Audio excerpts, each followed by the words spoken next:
Ele formou alguns dos principais nomes brasileiros no automobilismo mundial, entre eles Felipe Massa, Cacá Bueno e Bruno Senna.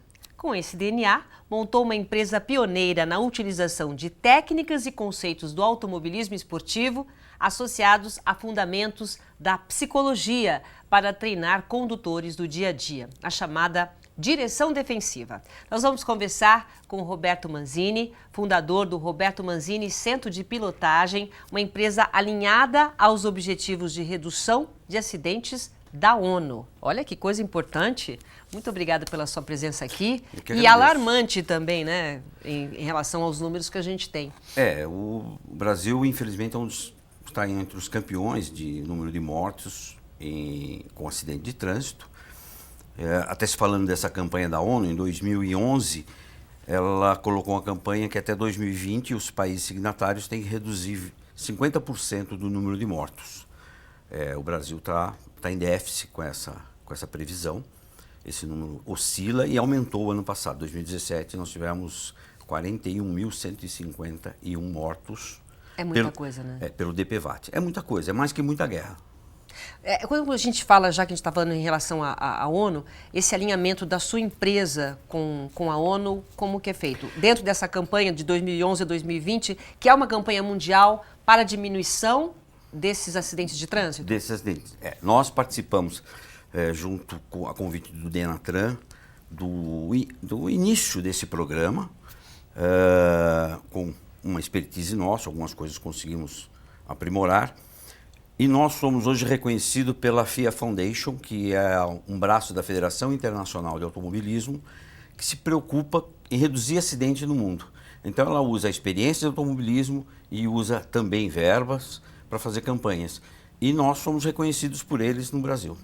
Inclusive eu tenho aqui um dado que o mundo se compromete a tomar novas medidas para prevenir os acidentes no trânsito que matam mais de 1 milhão de pessoas por ano. E trata-se da 9ª causa de mortes em todo o mundo. Além disso, os acidentes no trânsito ferem de 20 a 50 milhões de pessoas a cada ano. Então, são números alarmantes que a gente realmente fica preocupado. E isso é a base da sua escola, né? O nosso trabalho é justamente capacitar o condutor, independente se ele utiliza o veículo para trabalhar ou não, mas que ele saia de casa e volte para casa com saúde, com segurança. Se nós começarmos a olhar o mundo, eles costumam analisar por número de mortos cada 100 mil.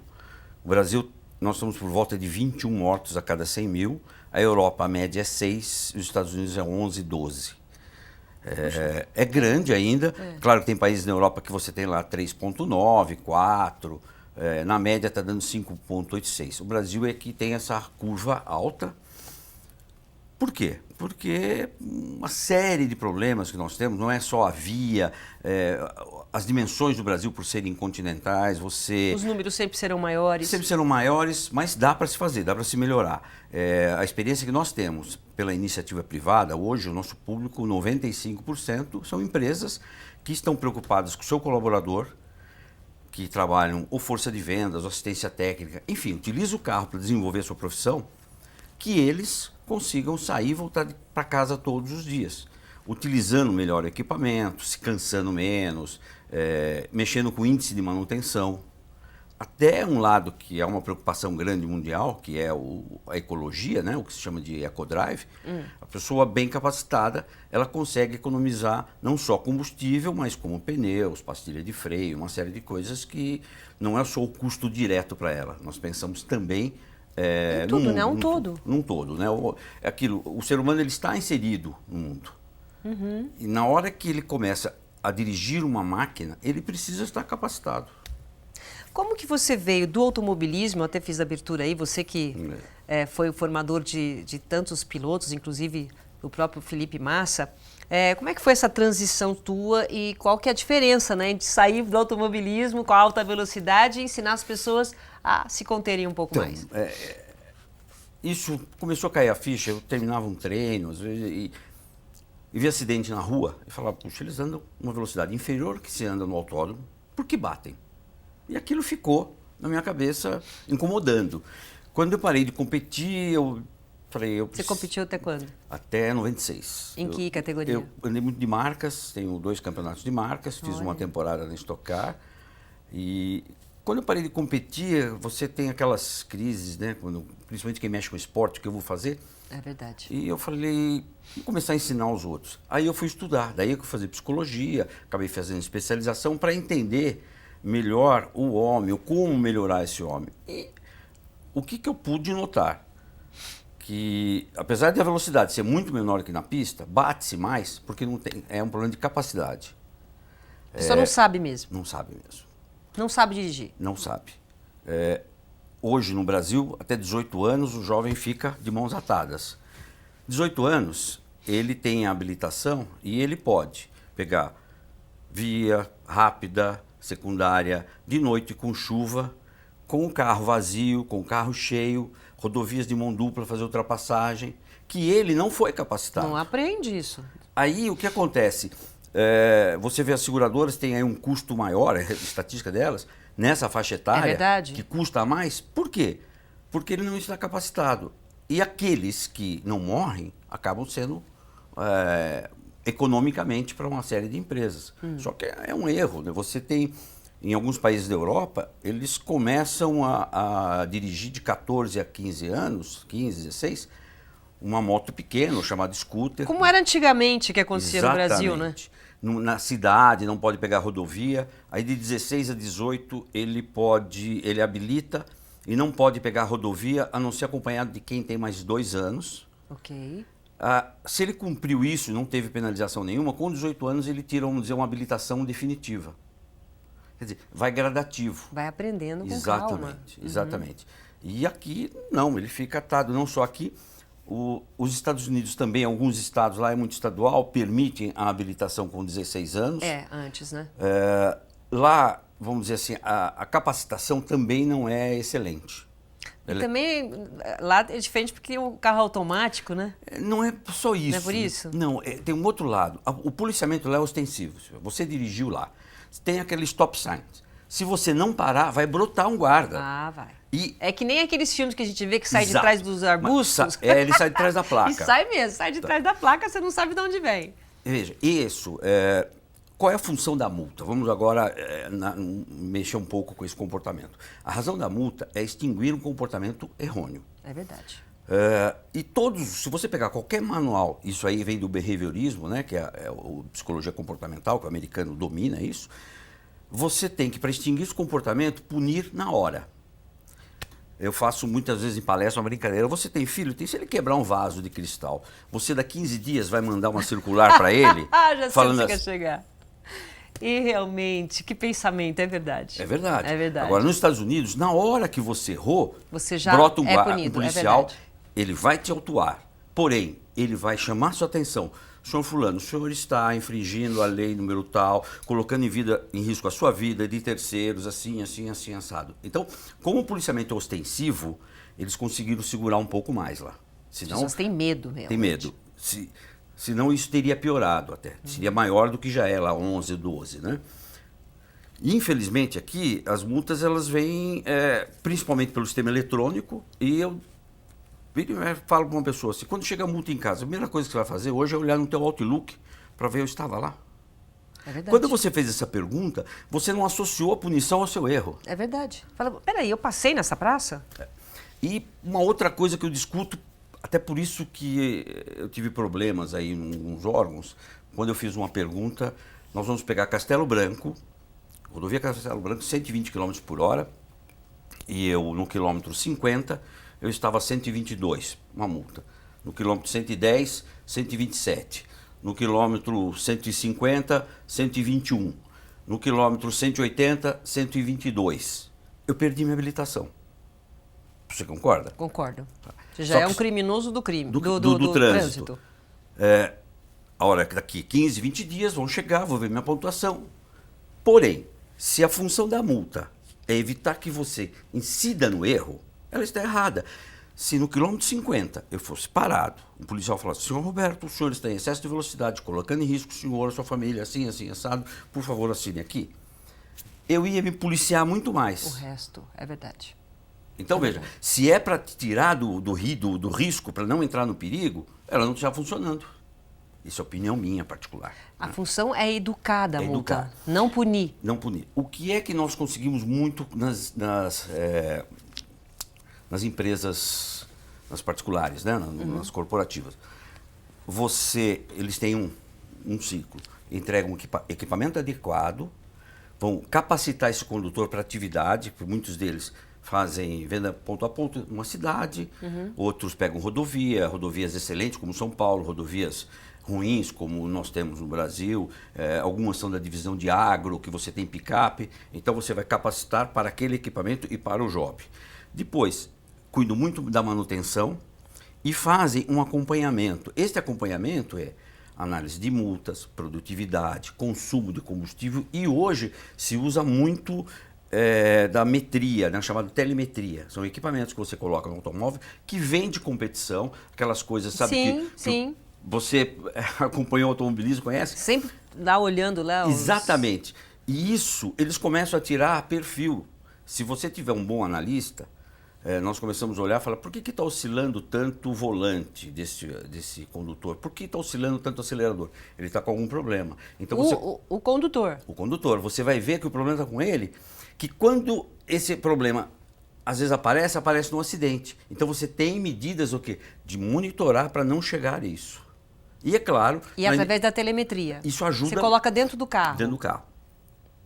Desde que você tenha pessoas capacitadas para ler a telemetria, que essa pessoa foi capacitada para saber o que está errando e o que está acertando. Não adianta só você colocar a telemetria lá. Muita gente coloca a telemetria, tem uma série de informações, eu falo, o que você faz com isso aí? Aí eu vejo se ele está usando o carro depois das 8 horas que não é para usar. Sim, mas qual é o risco disso? Quando você tem, então, esse ciclo, né? Equipamento, capacitação, manutenção, informação e vai gerenciando, você vai melhorando este condutor. Porque um condutor, você transforma ele num condutor consciente, né? Mas para que seja consciente, ele precisa saber guiar. Olha, o ABS, que foi uma coisa maravilhosa, é obrigatório desde 2014, é revolucionário. Ele salva você de um acidente, ele salva vidas. Não só porque ele diminui a distância numa frenagem de emergência, mas porque ele te dá dirigibilidade. Se eu não tenho a distância, eu posso virar o volante para a esquerda ou para a direita. Porém, tem que saber fazer. E 100% dos alunos chegam e eles não sabem usar o ABS na sua plenitude. Esse é um trabalho nosso, até de descondicionar o freio convencional e colocar hoje o moderno. Isso é que precisa de uma atualização, como tudo na vida. Então você tem um problema de formação e de atualização. Eu vou fazer um rápido intervalo comercial, daqui a pouco a gente continua conversando com o Roberto Manzini. Um instante só, até já.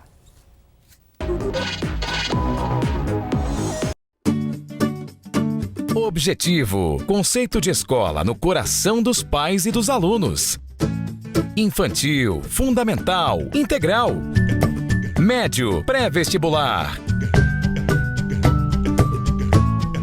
Primeiro lugar geral no Enem por 7 anos consecutivos. Internacionalização. Escola selecionada entre as principais do mundo. 6.417 medalhas em Olimpíadas Científicas Nacionais e Internacionais. Cientistas olímpicos já aos 6 anos. Objetivo representará o Brasil em torneios mundiais de física e robótica em 2018. 2 anos consecutivos melhor pré-vestibular de São Paulo, segundo Datafolha. Eu achei essa viagem incrível e inesquecível. A Unip tem o compromisso de formar cidadãos conscientes, criativos, empreendedores.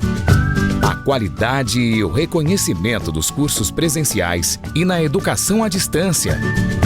Para você estudar no campus que preferir ou de onde estiver e na hora em que puder. Há 6 anos, a particular preferida do mercado profissional.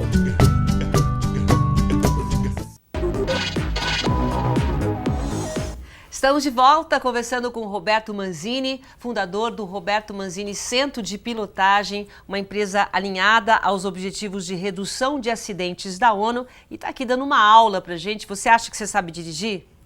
Não é bem assim, né? Tem aquele que sabe dirigir consciente, né? Você já formou mais de 130 mil pilotos, é isso? E condutores mais conscientes, é isso? É, isso num universo de piloto esportivo e de condutores do dia a dia, vamos dizer, né? A pessoa que utiliza o carro para lazer, para ir para a empresa e voltar, ou aqueles que desenvolvem mesmo um trabalho que precisam do carro.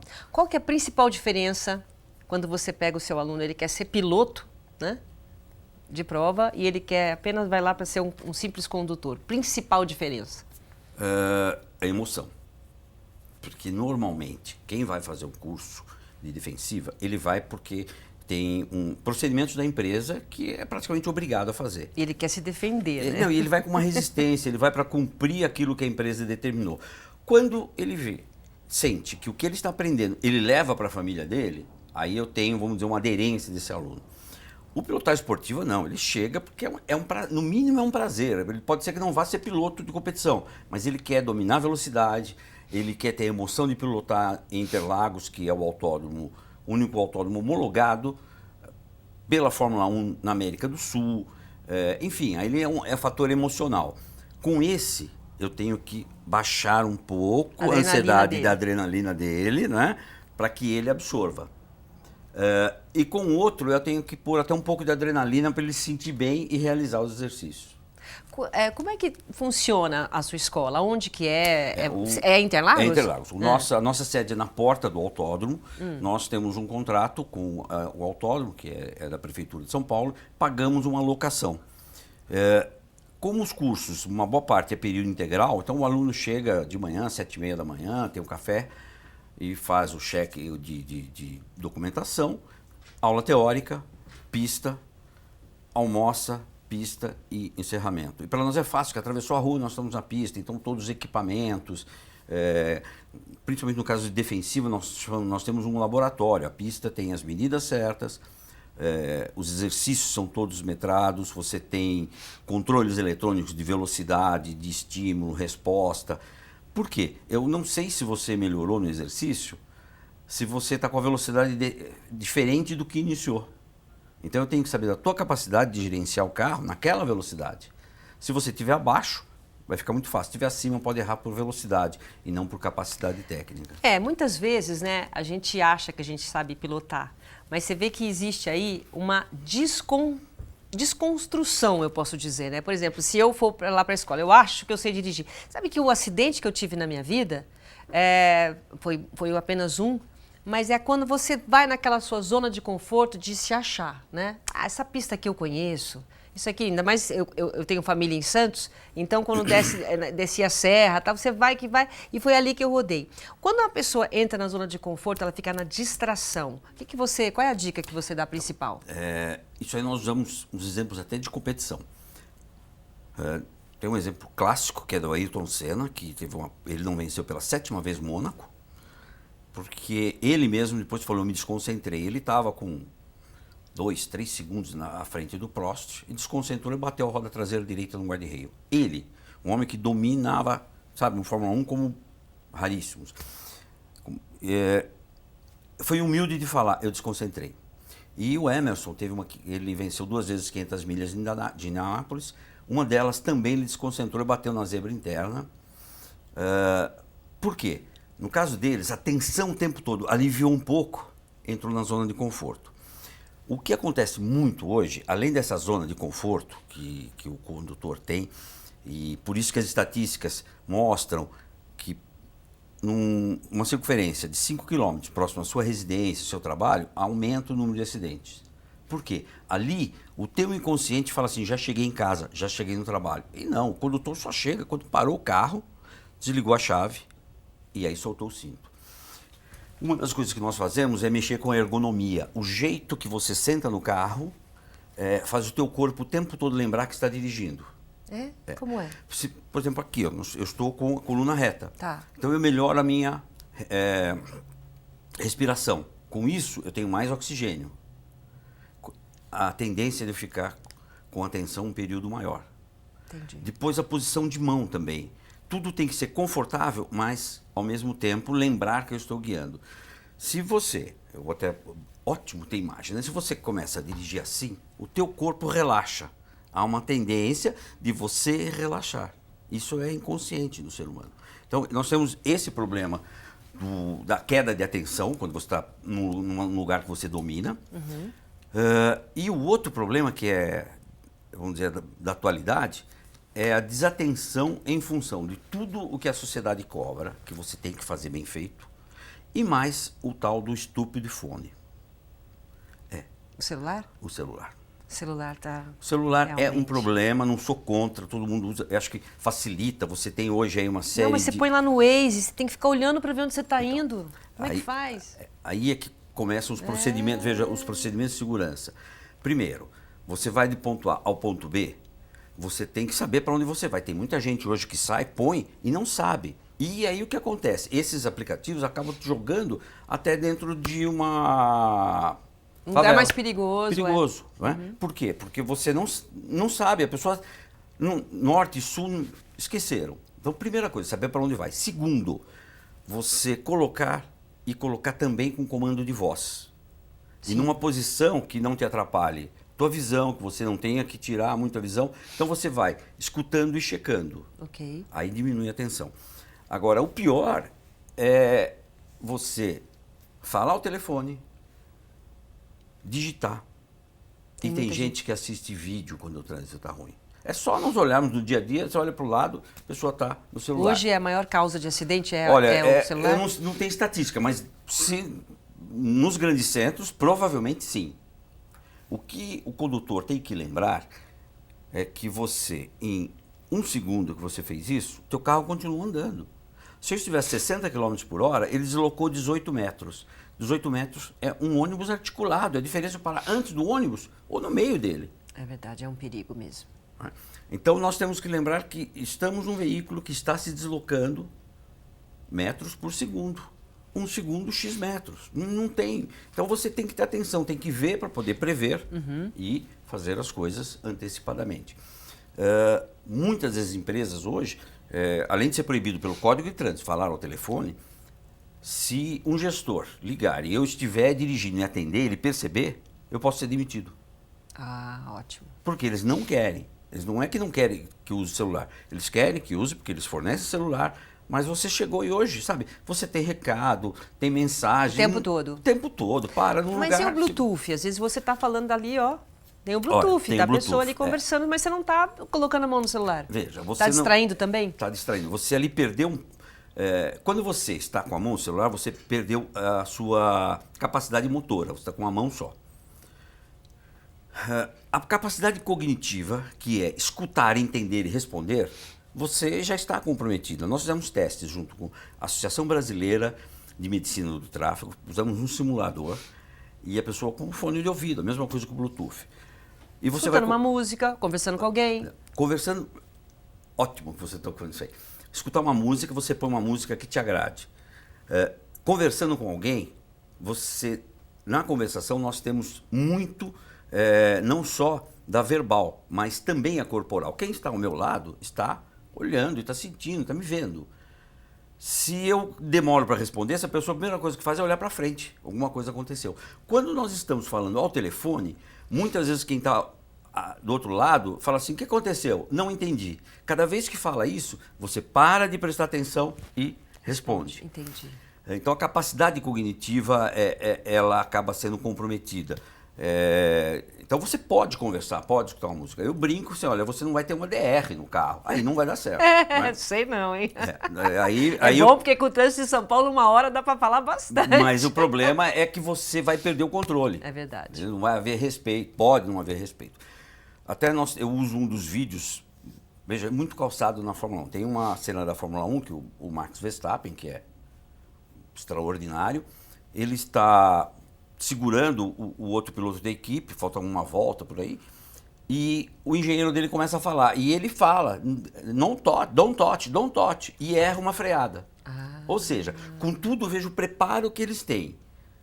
Ele pede para não O chefe de equipe fala alguma coisa, já distrai. Já distraiu, ele errou a freada. Então eu uso esse vídeo para concentrar, falo, olha, isso aqui no mundo são os 20 melhores do mundo, e eles pedem para não falar. Por que nós falamos ao celular? É verdade. Então você usa... Aliás, nas suas aulas você sempre faz esse jogo com com o automobilismo? Faço, porque eu consegui extrair esse princípio e colocar a credibilidade. O que é? O carro não anda sozinho. Em competição também não. Ele precisa de um piloto capacitado. Esse piloto, para chegar à Fórmula 1, ele fez não sei quantos anos de kart, Fórmula 1600, 2 litros, Fórmula 3, Fórmula 2, para depois ir para a Fórmula 1. Então ele foi gradativamente. Foi amadurecendo. Foi amadurecendo. Ele foi entendendo o equilíbrio, desaceleração, enfim, uma série de coisas que o condutor normal tem que entender. Sim. Por isso que vai passando por etapas, né? Exatamente. Então você vai passando justamente... Eu vou pegando essa experiência e, claro, cortando etapas, né? Nós não estamos pensando em tirar o máximo do carro numa competição. Nós estamos pensando em dirigir bem, aumentar a sua tranquilidade e, claro, voltar para casa todos os dias. Hoje em dia, o que te dá mais prazer? Formar piloto para corrida ou formar um condutor? Você que vem do automobilismo. A corrida ainda mexe, não tem jeito. Por mais que eu tente afastar... Não sai, né? Não sai, né? Isso aqui é uma coisa, é uma doença. Ah, imagina. É porque não tem cura. Até uns 15 dias atrás, teve uma prova de endurance na Porsche. Nós vencemos esse campeonato 3 vezes com um piloto instrutor. E são 2 pilotos. Ele fez um ano com 2 ou 3. No ano seguinte, no segundo ano, ele fez com um aluno nosso, que era o primeiro ano que competia, com 18 para 19 anos. Venceram o campeonato. E agora a primeira prova venceram. Quem chefia a equipe é o Zé Davi, que é o meu diretor técnico. Eu fui e no final você acaba se envolvendo. Eu falei, não, só vou dar uma olhada, né? Que é sábado, hoje eu não estou trabalhando. E você acaba vivendo isso aí. Ainda mexe comigo, é um negócio, é um desafio, né? Você controlar o carro, não é sozinho, com mais 20, 30 carros, enfim, é um desafio. Agora, é muito gostoso você ver como um aluno chega de manhã, um aluno defensiva, e à tarde, o desafio que eu faço para esses alunos, nossos instrutores fazem é assim, você está saindo diferente? Você melhorou? Se ele não saiu diferente, não melhorou, nós erramos. É um dia só? Um dos cursos é um dia só. O ideal é um dia e meio. Né? O defensivo é um dia e meio. Mas se você tem módulos, tem empresa que não pode ter o colaborador o dia todo fora. Então nós colocamos 2, 3 anos. Tá. Né? Nós fizemos um trabalho para a Polícia Militar de São Paulo. Ela trocou as viaturas, passou a ter uma viatura nova, Trailblazer. Nós fizemos a capacitação. Eram 20 policiais por dia. Começava o curso 7 horas da manhã, 6h30 estavam lá e até 7 horas da noite. Você precisa ver a diferença deles. Todo aluno faz um feedback do curso, uma avaliação e depoimento deles. Eu aprendi coisa aqui que eu estou levando para minha família, não é só para o meu dia a dia aqui. Que legal. Sabe? Aquela coisa de usar cinto de segurança no banco traseiro. Isso é uma coisa realmente... São detalhes, aquilo que a gente falou, detalhes, né? A Polícia Rodoviária está para soltar uma estatística do número de mortos em acidentes porque não estava usando o cinto no banco traseiro. Olha só.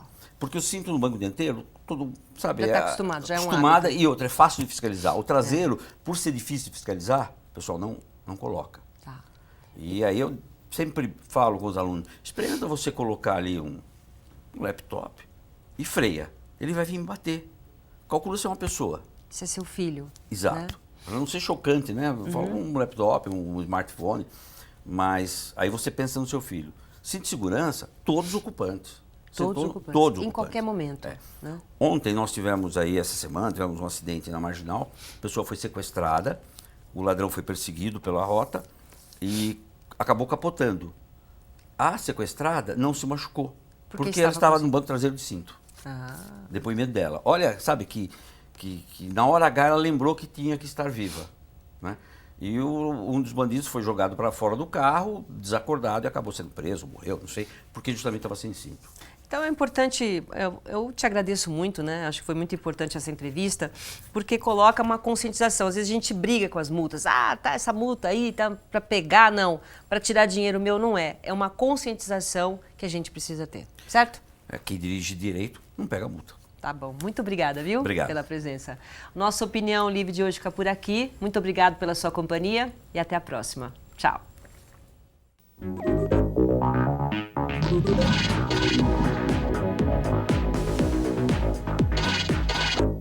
Universidade Paulista Unip é a preferida do mercado de trabalho. 5 anos consecutivos, ranking universitário confirma. Unip é a universidade particular preferida dos que contratam em todo o Brasil. Unip, qualidade e empregabilidade realmente comprovadas.